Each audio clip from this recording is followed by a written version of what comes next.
Dr. Richard Lee versus netizen. Siapa yang akan menjadi pemenangnya? Dan mengapa orang ini adalah pemegang kunci kotak Pandora yang akan merubah nasib Dr. Richard pada akhirnya? Siapakah dia? Yuk kita akan lihat menggunakan kartu-kartu saya.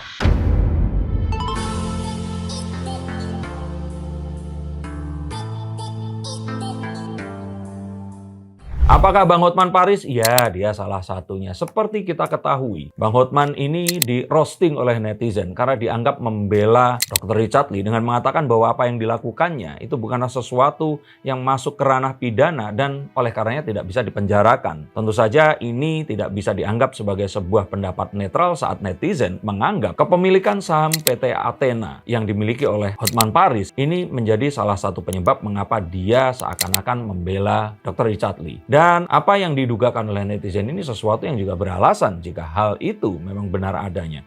Tapi saya melihat bahwa sebenarnya Bang Hotman pun ini dalam kondisi terdesak juga. Dia harus mengatakan itu. Tapi saya juga melihat ada satu celah yang sebenarnya dikatakan yang jika itu terjadi, maka nasib Richard Lee ini akan bisa berbalik dengan seketika. Kita urut dulu murkanya netizen ini karena apa? Kembali di sini saya tidak mengenal secara langsung Dr. Richard Lee, saya tidak juga memiliki sebuah permasalahan, saya tidak membenci dirinya, bahkan mengaguminya karena dari sosok yang sangat-sangat humble dan biasa menjadi sesukses ini. Tapi memang tidak bisa dipungkiri, kontroversi yang ditimbulkannya ini membuat kita semua kadang-kadang itu mengelus dada kita. Baik itu yang memang terjadi secara langsung maupun tidak langsung. Dan mengapa saya membuat konten ini? Karena netizen itu sudah kadung menganggap dan menduga bahwa apa yang terjadi ini adalah sesuatu yang direkayasa. Dan voice note yang tersebar itu juga sepertinya dipercaya oleh netizen memang asli suara dari beliau ini tadi. Dan saya sebenarnya sangat menantikan Dr. Richard Lee dan kuasa hukumnya ini datang memenuhi panggilan yang selama ini menurut kabar hingga hari ini tanggal 15 Mei 2024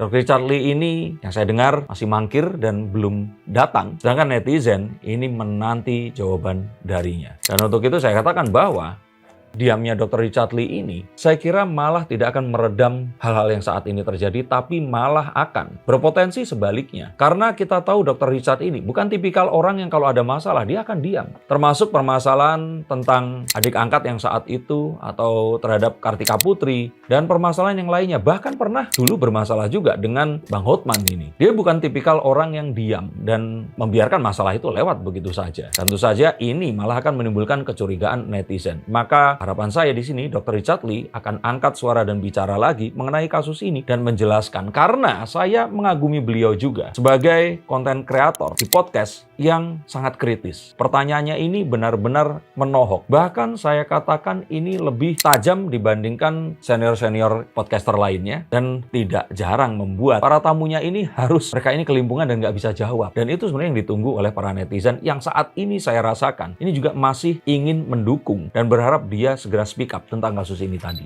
Netizen ini murka karena konten yang dianggap settingan ini tadi itu dibongkar oleh Candy, pelaku konten merampok kantor Athena cabang Padang ini di depan Satuan Gabungan Klewang kalau tidak salah. Dan ini juga disebarkan dalam konten yang kita lihat ada di mana-mana. Maka netizen ini murka karena adanya dugaan bahwa ini adalah konten yang diakui oleh Candy, yang diduga juga ini adalah sebuah konten berkaitan dengan pembukaan cabang Athena yang ada di Padang ini tadi. Maka ini adalah hal yang mungkin poin yang harus dijelaskan juga oleh Dr. Richard Lee, dan ada dokter yang lain yang nanti kita akan bahas juga di sini. Yang berikutnya adalah ya karena mangkirnya beliau ini tadi, dan juga orang yang disebutkan oleh Candy ini, Dr. Vivi. Karena ini kan secara tidak langsung menyeret instansi kepolisian Republik Indonesia. Karena adanya, kalau pengakuannya itu AI yang mengatakan bahwa polisi itu sudah tangani dan kalau tidak salah bisa dibayar seperti itu. Dan ini adalah suara yang diduga diucapkan oleh Dr. Richard Lee yang diakui ini adalah sebuah rekayasa artificial intelligence. Maka apakah dua klaim ini tadi perlu pembuktian di pengadilan? Dan mengapa itu dilakukan? Karena netizen ini murka. Karena ini menyangkut nama baik kota Padang atau Sumatera Barat yang terkenal religius di dalam agama Islam. Sempat diakui oleh Candy bahwa dia menolak melakukan hal yang terpaksa dia lakukan itu karena takut nanti dianggap orang Padang itu kok seperti itu. Nah, tapi akhirnya dengan bujuk rayu yang dilakukan, diduga begitu, dia mau melakukan hal yang terus kemudian dikontenkan. Dan sayangnya, nah ini lagi yang membuat netizen terus kemudian juga menjadi murka, adalah saat Dr. Richard Lee ini memviralkan konten itu tadi dan meminta netizen untuk membantu menemukan atau menangkap pelakunya. Maka saya katakan sebenarnya Dr. Richard Lee tidak salah. Seandainya dia tidak mengetahui hal ini tadi. Tapi pertanyaannya, netizen di sini sulit untuk mencerna logika. Dr. Richard Lee tidak mengetahui. Sedangkan Candy di sini itu mengaku kalau disuruh oleh Dr. Vivi. Yang netizen pun menduga tidak mungkin Dr. Vivi ini tidak berkoordinasi dengan pemilik brand Athena ini tadi. Walaupun hal seperti itu sangat mungkin untuk terjadi, tapi inilah sebenarnya yang dinantikan oleh netizen. Dan diamnya Dr. Richard ini membuat netizen berpolemik lebih panjang lagi. Terakhir saya mengecek ke Instagram beliau, komennya dibatasi dan banyak komentar netizen itu nggak nyambung. Membahas tentang konten perampokan ini tadi. Dalam konten-konten yang nggak ada hubungannya dengan konten yang saya sebutkan tadi. Dan netizen ini tambah murka karena tidak ada kejelasan. Ini akhirnya seperti apa? Apakah setelah 2 kali pemanggilan akan dijemput paksa? Saya ingat ada sebuah kejadian Dr. Richard Lee ini dijemput paksa waktu itu di Palembang untuk dibawa ke Jakarta karena kasus illegal akses. Apakah hal ini akan terjadi lagi? Atau apakah ini akan memang bisa diselesaikan secara hukum karena mengingat bahwa ada Bang Hotman di sana? Tapi bisa saja ini sesuatu yang mungkin saja Bang Hotman akan meminta Dr. Richard untuk ya menjelaskan ini karena bisa saja ini nggak berkaitan secara langsung karena dia hanya memegang saham, bukan menangani operasional dari usaha yang dibeli sahamnya ini tadi. Maka kemudian saat ini yang terjadi adalah Candy versus Dr. Vivi dan Dr. Richard Lee. Kira-kira apa endingnya akan terjadi? Tuliskan di komentar di bawah sini. Tapi juga yang membuat netizen murka adalah voice note yang terus kemudian muncul, yang sekali lagi dan lagi ini berkaitan dengan instansi Kepolisian Republik Indonesia, yang inilah yang harus dibuktikan sejelas-jelasnya. Jika memang AI, harus ada pakar telematika yang membedah ini tadi. Dan jika ternyata ada rekaman suara ini tadi bisa didapatkan filenya, maka ini bukan perkara yang sulit. Hanya butuh keseriusan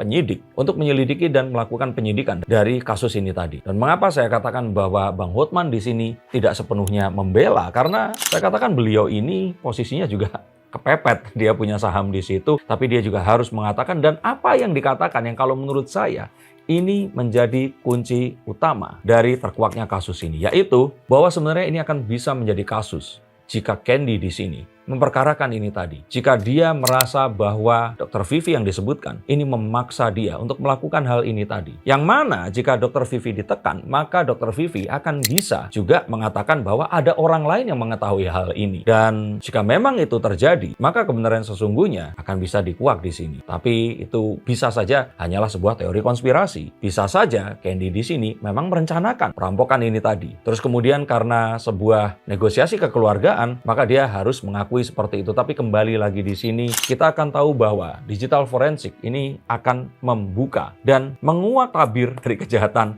yang didugakan ini dengan seterang-terangnya, karena saya yakin sekali Kepolisian Republik Indonesia ini bisa menarik akses dari percakapan digital yang terekam di antara mereka semua ini tadi. Dan seperti itulah kasus Subang juga akhirnya terkuak. Seperti itulah juga kasus-kasus lainnya ini juga bisa diantisipasi. Terorisme dan kekacauan massa yang bisa dilakukan pencegahan, karena saya yakin Kepolisian Republik Indonesia ini sebenarnya memiliki alat yang canggih untuk bisa melacak hal ini tadi. Dan pesan saya untuk Candy di sini, katakan yang sejelas-jelasnya. Jangan berbohong dan mengubah pengakuan jujur yang sudah diucapkan. Tapi jika ternyata bohong ya harus dirubah di sini. Karena saya melihat bahwa sebenarnya kamulah yang paling akan dirugikan di sini. Siapapun yang tadi namanya saya sebutkan akan masih memiliki karir yang panjang. Bahkan kalaupun ternyata meminta maaf dan meminta untuk dilakukan justice restoration di sini. Tapi untuk Candy di sini, saya pikir nasibnya di Padang ini ditentukan oleh kejujurannya. Jika ternyata dia tidak jujur, maka saya katakan mungkin dia harus pindah kota untuk tinggal di kota yang lainnya, merubah identitas dan menghilangkan jejak. Tapi untuk semua yang tadi saya sebutkan, jika memang kejadian ini seperti yang didugakan oleh netizen, saya melihat kalaupun ternyata jujur dan minta maaf, netizen Indonesia ini sebenarnya adalah netizen